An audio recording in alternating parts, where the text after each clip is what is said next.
In the heart of the realm known as Gladegrove, where rivers sang lullabies and trees whispered old tales, lived gentle and wise young royal Princess Elowen. Her emerald green hair sparkled under the sun, and her hazel eyes held the calmness of the forest after rain. She wore a gown spun from silk leaves and flower petals, and her crown of ivy and blossoms bloomed afresh every morning. Elowen possessed a rare magic. She could speak to plants, trees, and even the quiet moss on the stones. Under her care, Gladegrove blossomed. Flowers bloomed early, fruits ripened sweet, and trees stood tall with pride. But beyond the hills of her kingdom lay a part of the forest known as the Withering Grove, a place where no flowers bloomed and no birds sang. The council often warned her not to go near it. "It's cursed," said the old minister.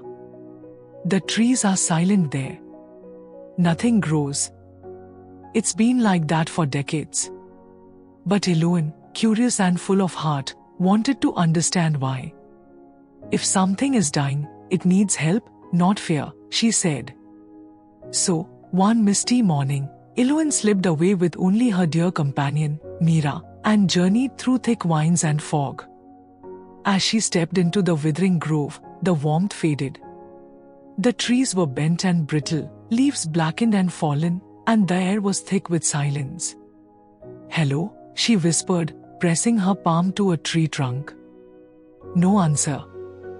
For the first time in her life, Elowen felt disconnected from nature. She tried again. "Please. I'm here to listen." A long pause. Then, a creak. Not from the tree, but from beneath the earth. Suddenly, the roots began to quiver. A grumbling voice emerged from below. "You come, like the others, to fix what you never understood." "I came to learn," Elowen said gently. "Tell me." And so, the ancient tree spirits told her their tale. Years ago, the people of Gladegrove had dug deep into the hills for crystal stones that powered lights and tools.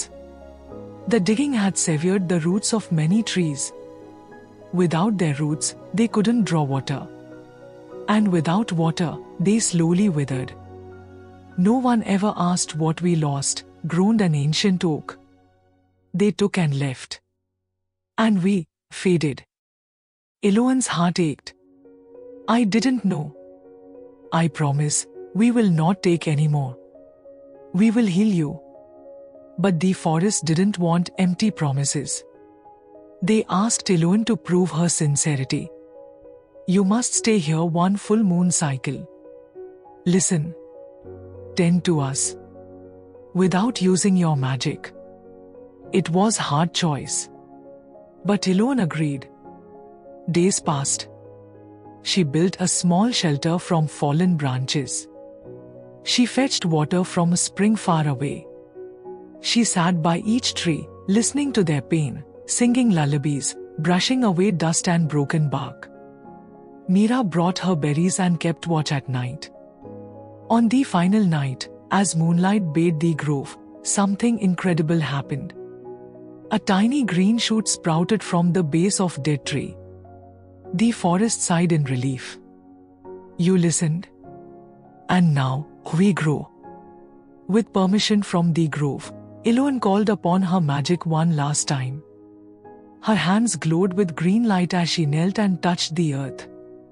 Flowers began to rise. The soil turned rich and dark. Trees straightened, leaves unfurled. The Withering Grove began to heal. Elowen returned home, not with treasure, but with truth. She called for the council and villagers. "The forest is not cursed," it was crying. "And we must never stop listening." From that day, Gladegrove created new laws: no root shall be broken, no tree harmed without reason. Elowen built a garden school in the center of the grove, where children learned the language of plants and the wisdom of stillness. The kingdom bloomed more brightly than ever.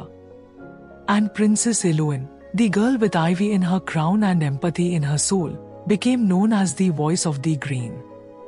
Moral of the story: Growth begins with listening. Even the quietest voices of people, of nature, can tell powerful truths if we are patient enough to hear them.